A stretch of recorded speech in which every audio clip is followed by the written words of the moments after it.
Sa 2 dekadang paninirahan ni Tatay June sa Baguio City, ilang appliances na nila ang nasira.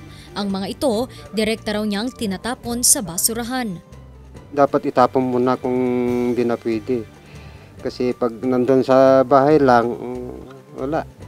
Itatapon mo na lang. Maraming ibibigay na mga sakit. Pag halimbawa, hawakan mo, nasugat ka, kalawangin, susugat ka, titanos na.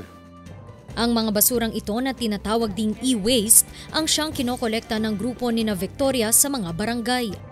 They are either tinatabi lang sila sa bahay, they gather dust. Pangalawa, minsan itinatapon sa kung saan-saan. And then alam naman natin based on the lecture of R.D. Borromeo na talagang merong mga persistent organic pollutants ito that, are posing danger to health of the people and health of the environment. The first time we had it, we were able to collect more than 3 tons of waste. And then the second time, 1.3 tons. Kulang pa rin. A lot of people are still asking, saan ba namin pwede dalhin ang aming electronic waste? Sa dami ng kanilang nakokolekta, laking pasasalamat nila sa bagong Material Recovery Facility and Treatment Storage and Disposal Facility for E-Waste na pinasinayaan ngayong araw sa Crystal Cave, Baguio City.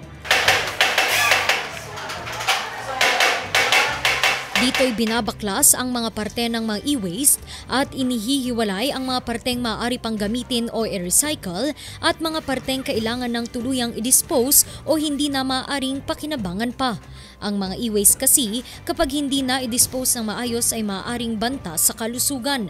Ito ang kauna-unahang e-waste facility sa Northern Luzon na handog ng United Nations Industrial Development Organization o UNIDO. When we did the initial survey dito sa Baguio, nakita namin na yung mga e-waste talaga tinatapon lang kung saan-saan. So meron kaming reconnaissance on that.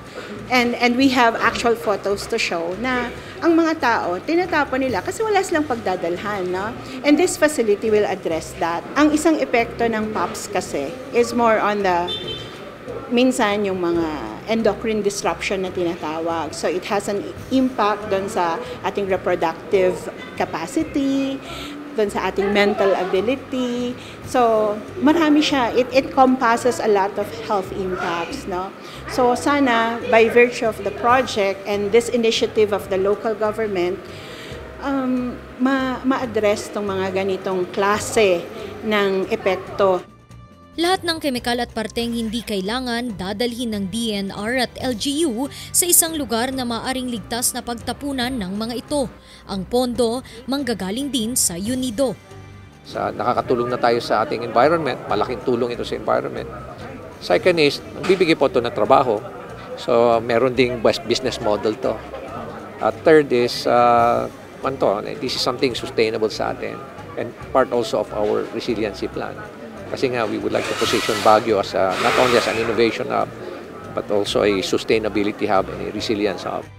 Ipinangako naman ng UNIDO na ang susunod na proyekto para sa lungsod ng Baguio ay ang mga bulb eaters para mailayo ang mga residente sa epekto ng mga sira o luma ng mga ilaw. Magsasagawa ng koleksyon ng mga e-waste ang mga barangay at target ng pamahalaang lungsod na kolektahin ang mga ito kada buwan. Randy Guzman para sa Luzon Headlines.